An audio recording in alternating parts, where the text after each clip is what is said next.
Ric Flair is almost 75 and his life looks sad. He lived the dream life of many, but not many knew about his problems behind the scenes. He fought for his life until the end, showing true courage.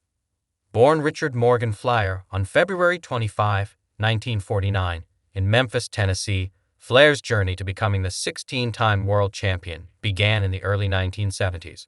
He was trained by the legendary Vern Gagg, and after enduring one of the most grueling training regimens in wrestling history, Flair made his professional debut in 1972. Early in his career, Flair was involved in a devastating plane crash in 1975 that nearly ended his life and left him with a broken back. Despite being told he might never wrestle again, Flair returned to the ring with a new style that emphasized his charisma, in-ring psychology, and technical prowess. Flair's career truly took off in the 1980s when he became the face of Jim Crockett Promotions, which later evolved into World Championship Wrestling.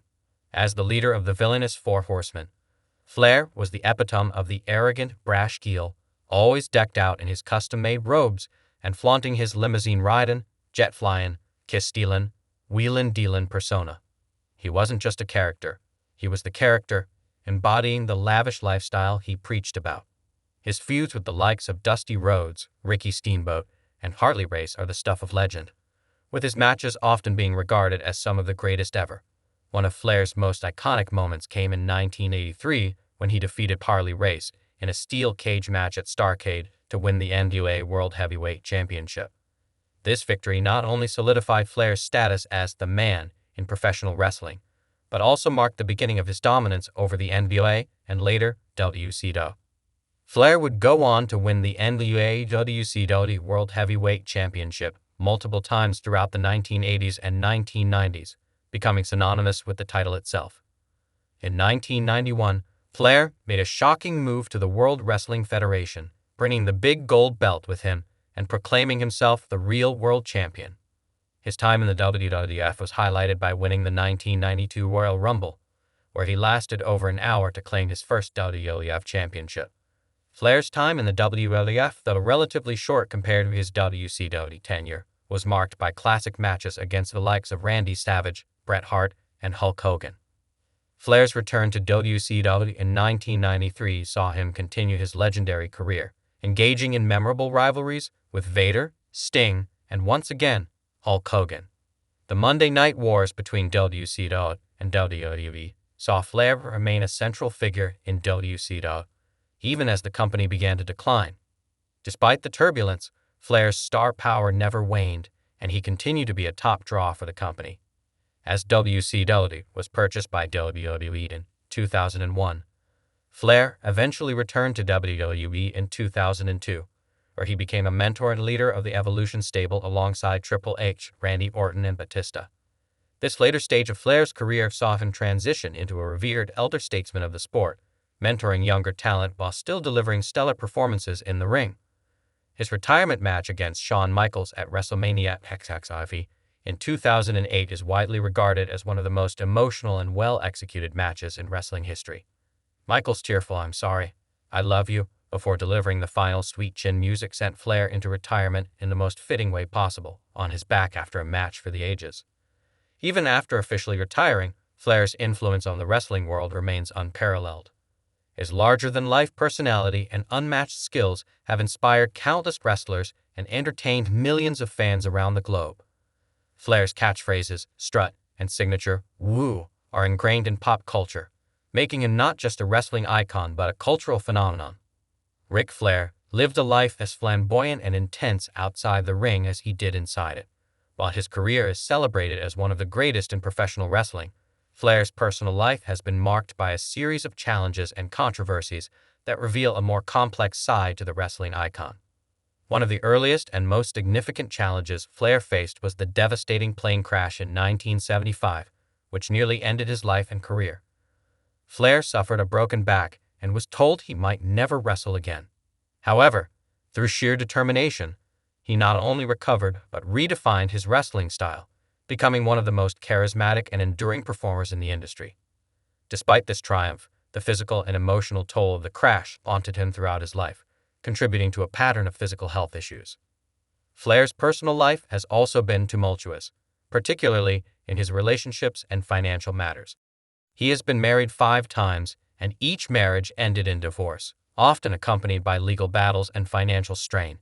His extravagant lifestyle, which mirrored his in-ring persona of a jet-flying, limousine-riding playboy, led to severe financial difficulties.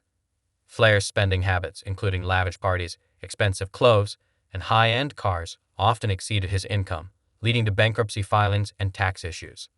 In 1990, he filed for bankruptcy, and in the years that followed, he faced multiple lawsuits filed from the IRS and former business partners over unpaid taxes and debts. In addition to his financial woes, Flair struggled with alcoholism, a problem he has spoken about publicly. His hard-partying lifestyle, which was once a part of his wrestling persona, became a real-life issue that affected his health and relationships. In 2017, Flair was hospitalized with serious health issues, including kidney failure and complications from years of alcohol abuse. He was placed in a medically induced coma and given only a 20% chance of survival. Miraculously, Flair pulled through, but the scare led him to reevaluate his life choices and make a commitment to sobriety. Flair's relationship with his children has also been strained at times, particularly with his son, Ric Flair, who struggled with drug addiction. Reed's tragic death from a heroin overdose in 2013 was a devastating blow to Flair, who has expressed deep regret and guilt over not being able to help his son overcome his demons. Reed's death left a lasting impact on Flair, contributing to a period of deep depression and reflection. Controversy has followed Flair in his professional life as well. Over the years, he has been involved in several backstage disputes and has been criticized for his behavior towards other wrestlers and colleagues. One of the most infamous incidents occurred in 2002 during the plane ride from Hell, where Flair was accused of inappropriate behavior towards flight attendants, leading to a lawsuit and a settlement. This incident, among others, has tarnished his legacy to some extent, bringing to light the darker aspects of his larger-than-life persona. Despite his health battles, Flair has shown incredible resilience. Even after his 2017 health scare, he made public appearances and continued to engage with fans, albeit with a more subdued lifestyle. However, his health issues have served as a stark reminder of the toll that both his wrestling career and personal choices have taken on his body.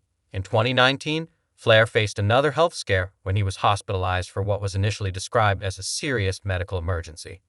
Details were not fully disclosed, but it was clear that Flair's health remained fragile. Once again, Flair pulled through, proving his enduring nickname, the Nature Boy, still fit him, as nature and his indomitable spirit seemed to be on his side.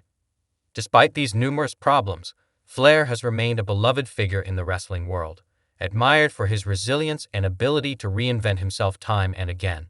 His life, filled with both spectacular highs and devastating lows, is a testament to the complexities of fame and the personal costs that often come with it.